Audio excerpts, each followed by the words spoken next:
Hello दोस्तों, कैसे हो आप सभी दोस्तों। आज की इस वीडियो में हम बात करने वाले हैं टीसीएस मॉक बीटा में पूछे गए एक क्वेश्चन के ऊपर, जिसका नाम था फिलहाल लैंड कॉइन्स। तो इसको सॉल्व कैसे करेंगे, अप्रोच कैसे करेंगे। मैंने दोस्तों मॉक बीटा दे चुका हूं और जो मैं सॉल्यूशन दूंगा वो एक्सेप्टेड सॉल्यूशन है, मतलब इसको एक्सेप्ट कर लिया गया था टीसीएस मॉक बीटा के द्वारा।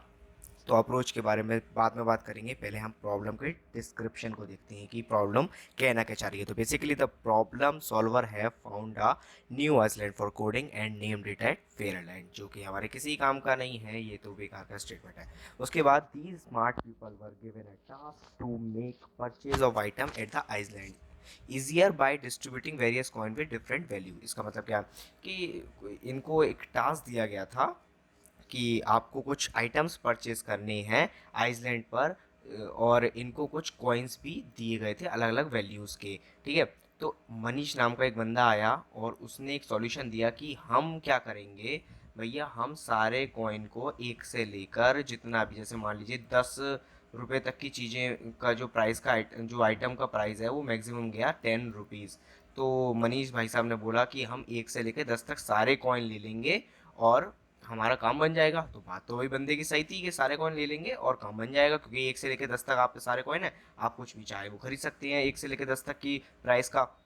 ठीक है। उसके बाद we can purchase any item he can add it following example to prove it. तो उसने एक एग्जाम्पल दिया कि सपोज करो कि मैक्सिमम प्राइस है आइटम का $5, तो we can make coins of $1, $2, $3, $4 and $5 to purchase any item ranging from 1 to 5 ठीक है।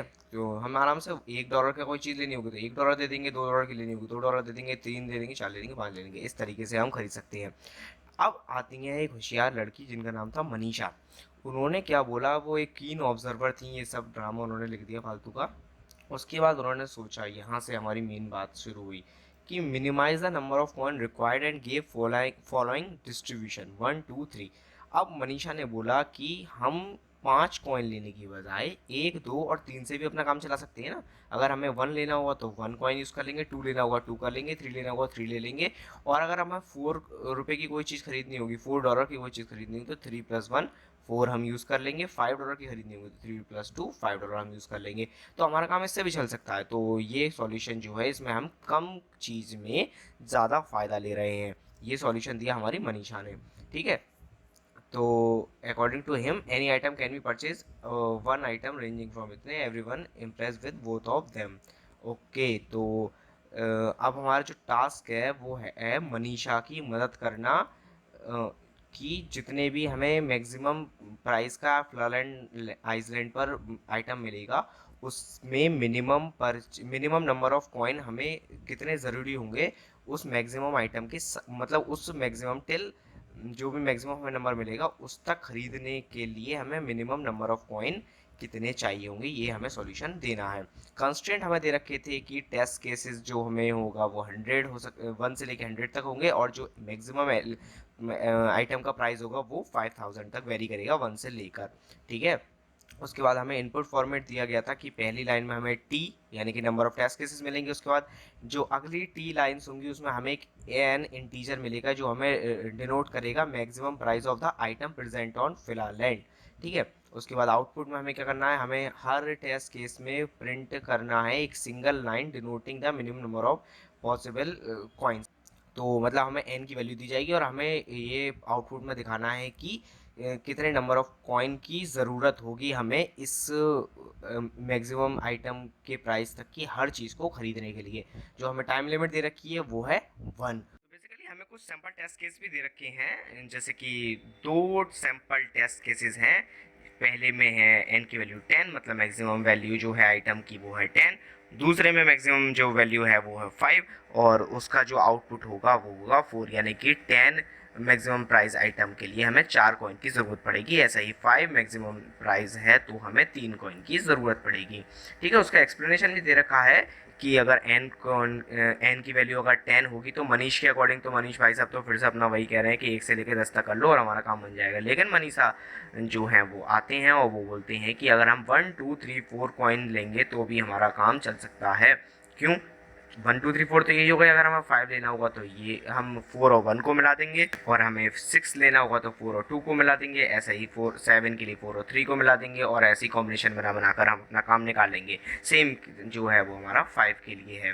ठीक है, तो इसको एक्सप्लेन करने के लिए अपने एडिटर की तरफ चलते हैं और देखते हैं कि मान लीजिए जो हमारा एन के कंस्ट्रेंट है, पहली बात तो जो हमें गिवन है वो है 1 से लेकर 5000 तक, मतलब 1 से लेकर 5000 तक हमारी एन की वैल्यू वेरी करेगी। तो मतलब $1 तो हमें चाहिए, एक कॉइन तो हमें हमेशा चाहिए। तो हम स्टार्ट करेंगे 1 से लेकर, और देखेंगे क्या एन की वैल्यू 1 के बराबर है। अगर बराबर है तो एक कॉइन में हमारा काम चल गया। अब हम देखेंगे क्या एन की वैल्यू ज़्यादा है, तो अगर मान लीजिए एन की वैल्यू है 5, तो 5 के लिए जो सैम्पल टेस्ट केस दे रखा है उसके ऊपर ही हम चेक करेंगे। तो 5 वैल्यू है, तो उसके बाद हम देखेंगे क्या 1 कॉइन से हम अपना काम चला सकते हैं। नहीं है, 1 कॉइन से हम नहीं चला सकते, तो हम 2 को ले लेंगे।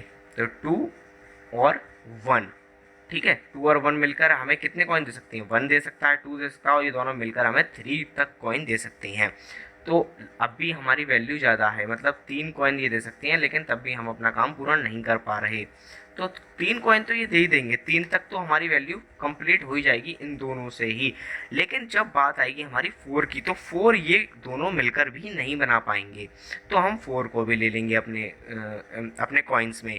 अब हम कितने बना सकते हैं, 1 2, और 1 और 2 को मिलाकर 3, और 4, फिर 4 और 1 मिलकर 5, 4 और 2 मिलकर 6, और ये तीनों मिलकर 7। अब हमारी मैक्सिमम वैल्यू है 7, हम इन 3 कॉइन से बना सकते हैं। तो क्या हमारी जो गिवन वैल्यू है इनकी वो इससे छोटी है? अगर हाँ छोटी है तो हम इन तीनों कॉइन से अपना काम चला सकते हैं। 4 और 1 को मिलाकर हम 5 बना देंगे, तो हमारा जो आउटपुट आएगा वो आएगा हमारा 3। एन की वैल्यू जब 5 होगी तो 3 आएगा आउटपुट। सेम काम अगर हम लेकर चलें 10 के लिए, तो हम देखेंगे पहले 1 को, क्या हम 1 से ये बना सकते हैं? नहीं, हम 1 से ये बना सकते, तो हम 2 को ले लेंगे। 2 और 1 से मिलाकर हम क्या मैक्सिमम बना सकते हैं? हम बना सकते हैं 3, तो 3 को नहीं लेंगे हम, 3 अभी भी छोटा है, तो हम 4 भी ले लेंगे। 4 और इन तीनों से हम क्या मिला सकते हैं? हमने पहले ही कर रखा है, हम 7 बना सकते हैं। 7 बना सकते हैं, तो अब हम 7 तक तो पहुंच गए, लेकिन अभी हमें और आगे जाना है, तो हम 7 को भी ले लेंगे। ठीक है, 7 तो हम बना सकते हैं, सॉरी। अब हम आगे वाला जो कॉइन होगा उसको हम लेंगे, यानी कि 8 को। तो अब हम यहाँ पर 10 बना सकते हैं इनसे, हाँ हम बना सकते हैं, तो हमारा आउटपुट आ जाएगा 4। ठीक है, सॉरी 4 आ जाएगा। और 10 के लिए हमारा आउटपुट क्या है? 10 के लिए हमारा आउटपुट है 4। ठीक है, तो इसी तरह से हम अप्रोच को करेंगे। कैसे करेंगे? हम एक लूप लगाएंगे 1 से लेकर n तक। क्यों n तक? क्योंकि हम 1 से लेकर कंसीडर कर रहे हैं n तक। 10 तक ही तो हम जा रहे हैं कि अगर हम जब हम 10 बना सकें अपने नंबर ऑफ कॉइन से, तभी तभी हमें रुक जाना है। तो हम एक मैक्सिमम वेरिएबल ले लेंगे कि मैक्सिमम हमारा सम अभी तक कितना चल रहा है। तो अभी तो इनिशियली तो हमारा 0 होगा ना, तो हम चेक करेंगे अगर मैक्सिमम हमारा कम है i से, जैसे हम यहाँ पर चेक कर रहे थे, एक मिनट में इसको इसीलिए लिख देता हूँ। जैसे हम यहाँ पर मैक्सिमम हमारा होता है उस समय 0, तो हम क्या चेक करते हैं? हम इनिशियलाइज कराया आई को हमने 1 से, तो हम चेक करते हैं क्या 0 1 से छोटा है? जी हाँ छोटा है, तो हमें एक कॉइन की ज़रूरत पड़ेगी। अब हमारा मैक्सिमम हो जाता है 1। अगली बार हम आते 2 पर, तो हम चेक करते हैं क्या 1 हमारा जो है वो, जो हम हमारे पास जो कॉइन है उससे हम मैक्सिमम कितना बना सकते हैं? हम मैक्सिमम में ये स्टोर कर रहे हैं बेसिकली, तो हमारे पास जो कॉइन है उससे हम बना सकते हैं सिर्फ 1, लेकिन हमें बनाने हैं 2, तो हम ये नहीं कर सकते, इसलिए हम इसमें 2 भी ऐड कर देंगे। अब हम मैक्सिमम कितना बना सकते हैं? अब हम बना सकते हैं 3। तो अब वो चेक करेगा क्या 3 बना सकते हैं हम? जी हाँ, हम 3 बना सकते हैं। हम आगे बढ़ जाएंगे, हम देखेंगे क्या हम 4 बना सकते हैं? नहीं, हम 4 नहीं बना सकते, क्योंकि हम मैक्सिमम 3 बना सकते हैं, तो हम इसमें 4 ऐड कर देंगे। इसी तरह से हम करते चले जाएंगे जब तक हमारा मैक्सिमम जो है वो n से बड़ा या उसके बराबर नहीं पहुंच जाता। बेसिकली अब हम ये देखेंगे कि या मैक्सिमम i से छोटा है, मतलब जो हमारे पास कॉइन है वो टोटल उतना बना पा रहे हैं जितना हमें रिक्वायर है, नहीं उतना नहीं बना पा रहे, तो हम क्या कर देंगे? हम maximum plus equal to i कर देंगे। अब i करने के बाद हम इसको ऑप्टिमाइज कर सकते हैं इस तरीके से, क्योंकि अब हमें पता है हम इतना तो बना ही पा रहे हैं, तो हम i को मैक्सिमम कर देंगे। इससे क्या फ़ायदा होगा? जैसे कि मैंने आपको बताया मान लीजिए 10 के केस में ही 1 2 4 और 8, तो हमारा जो लूप चल रहा था वो बेसिकली चल रहा था 1 2 3 4 5 6 7 8 9 10 तक। लेकिन अब हम क्या कर सकते हैं, हम पहले तो अपना मैक्सिमम को 1 करेंगे, आई को भी 1 कर देंगे। जब मैक्सिमम को 2 करेंगे तो आई अब हमारे 3 पे जाने वाला था, तो हमारा मैक्सिमम कितना है 3, तो हम उसको 3 पे भेज देंगे। अब हम जब इसमें ऐड करेंगे तो हमारा मैक्सिमम हो जाएगा 7, और हमारा आई जाता 4 पर, फिर 5 पर, फिर 6 पर, फिर 7 पर जाता। तो इतनी इटरेशंस को हमने बचा लिया, हमने डायरेक्ट आई को 7 पर भेज दिया। ठीक है, उसके बाद जब 7 में हम 8 ऐड करेंगे तो हमारा हो जाएगा 15। तो हमारा इसके बाद आई जाता 8 पर, 9 पर, 10 पर, 11 पर, मतलब 10 पर रुक जाता, 10 तक जाता। तो इतनी इटरेशन को हमने बचाने के लिए डायरेक्ट उसको 15 पर भेज दिया। तो हमारा 1 2 3 4 4 स्टेप में ये काम हो गया। जबकि अगर हम नॉर्मली चलाते तो हमारा 10 स्टेप में ये काम होता। तो ऑप्टिमाइज तो थोड़ा बहुत हमने किया, ठीक है। तो हम इस तरीके से ये काम करेंगे। तो प्रोग्राम की तरफ बढ़े अगर हम, तो देख लेते हैं एक बार एडिटर पे। मैं आपको सैम्पल टेस्ट केसेस पे रन कर कर प्रोग्राम दिखा देता हूँ कि मैंने इसको कैसे बनाया था। तो बेसिकली मैंने क्या किया था कि मैंने एक तो टेस्ट केसेस की वैल्यू ले ली थी, फिर उस पर लूप लगाया था टेस्ट केसेस तक, उसके बाद n की वैल्यू लिया था यूज़र से, फिर मैंने काउंट को 0 करा जो कि नंबर ऑफ कॉइन मेरे काउंट करके देगा मुझे।